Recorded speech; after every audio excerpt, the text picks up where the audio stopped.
Le contrat de ville intervient également sur les questions de cohésion sociale et de cadre de vie, comme avec le soutien du réseau à Mulhouse. C'est l'un des 80 réseaux d'échange réciproque de savoir en France du mouvement Foresco. Présente dans les 5 quartiers prioritaires de cette ville du Haut-Rhin, cette structure souhaite créer du lien entre les habitants en favorisant l'échange de toute forme de savoir. On me l'a dit, il faut que je me venge. Là-dessus, au fond des forêts, le loup l'emporte et puis le mange. Il y a des mots, un mot là-bas. Que tu n'as pas compris. Ah oui. C'était un atelier de lecture qui était destiné pour les personnes qui ont quelques difficultés à s'exprimer dans la langue française. Et puis même nous-mêmes, même si on a été à l'école et avons appris les fables de La Fontaine, on se rend compte qu'on a encore appris des choses aujourd'hui. Le principe du réseau, c'est donc l'échange de savoir réciproque. Je suis passionné par l'usage des mots. Je suis passionné par le développement personnel. Et j'ai rencontré le réseau pour pouvoir exprimer cette passion.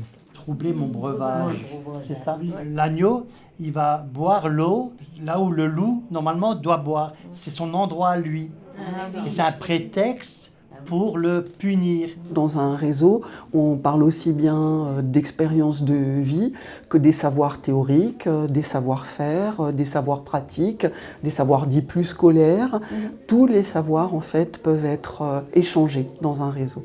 Vous reprenez un peu d'ici et vous passez mal, pas partout, juste comme ça, pas plus. Voilà, c'est bien. Voilà. Juste si tu peux passer ce petit coin-là. Voilà. L'association à l'échelle de la ville, elle représente combien d'intervenants ? Plus de 350 personnes qui échangent toute l'année des savoirs. Et ce faisant, nous apprenons aussi à mieux connaître la ville où nous vivons, à mieux s'approprier effectivement l'ensemble du territoire. L'ANCT, c'est un soutien indispensable parce qu'effectivement, à un moment, il faut se structurer, il faut des moyens, il faut des endroits où nous serons tous accueillis bien potentiellement, des animateurs. Sans cette aide-là, nous ne pourrions pas, nous, être sur l'ensemble des QPV de Mulhouse à proposer d'être au plus près des habitants pour favoriser la reconnaissance de leurs compétences.